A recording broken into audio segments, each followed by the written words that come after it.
नमस्कार विद्यार्थी मित्रांनो, स्वागत आहे आपलं आपल्या यूट्यूब चॅनलमध्ये. विद्यार्थी मित्रांनो, आज आपण बघणार आहोत इयत्ता 5वी मराठी आकारित चाचणी क्रमांक 1 2026-27. एकूण 20 गुणांचा आपला पेपर असणार आहे. यामध्ये सर्वात पहिले आपण विद्यार्थ्याचं नाव लिहायचं आहे, त्यानंतर शाळेचं नाव लिहायचं आहे, हजेरी क्रमांक आणि तुकडे आपण येथे लिहायचं आहे.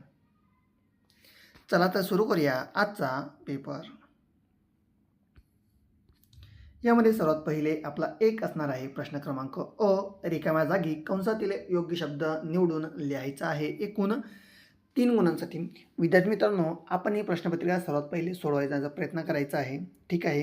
आणि जर आपल्याला ही प्रश्नपत्रिका सोडवता नाही आली तर मला कमेंटमध्ये सांगायचे, मी आपल्यासाठी ही प्रश्नपत्रिका नक्कीच सोडवून व्हिडिओ तयार करेन.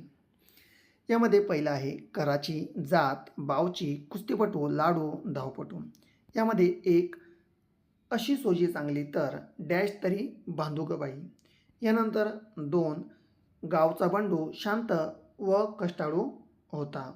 यानंतर 3 आज कविता भारतातील अव्वल डॅश आहे, ठीक आहे. याचे आपण काय करायचे तर उत्तर यामध्ये लिहायचे आहेत. यानंतर यामध्ये पुढील आहे प्रश्न क्रमांक 1 व त्यामधील ब समानार्थाचे शब्द यामध्ये लिहायचे आहेत. कोणतेही 2 यामध्ये समानार्थी शब्द लिहायचे आहेत. एकूण 2 गुणांसाठी. त्यामध्ये पहिला आहे माय, दुसरा आहे वडील आणि तिसरा आहे बळ. माय, वडील व बळ यांच्या पण समानार्थी शब्द हे यामध्ये आपण लिहायचे आहेत. यानंतर यामध्ये प्रश्न क्रमांक 2 व त्यामधील अ आहे योग्य जोड्या जोडवायच्या आहेत. एकूण 3 गुणांसाठी. त्यामध्ये पहिला आहे फैलावणे, 2 आहे तत्पर असणे आणि 3 आहे हाणून पाडणे. यांच्या काय करायचं आपल्याला इथे गट क्रमांक अ आहे, यानंतर गट क्रमांक ब आहे. दोघांच्या आपण इथे योग्य जोड्या या जुळवायच्या आहेत.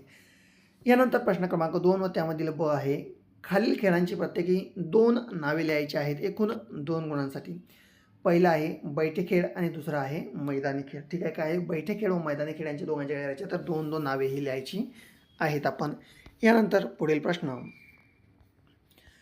क्रमांक 3 व त्यामधील एक खालील प्रश्नांची एका वाक्यात उत्तरे ही लिहायची आहेत. एकूण 3 गुणांसाठी. त्यामधील पहिला आहे ओटा बांधण्यासाठी कोणती माती वापराल, ठीक आहे. याचा आपण काय करायचं तर उत्तर लिहिण्याचा प्रयत्न करायचा.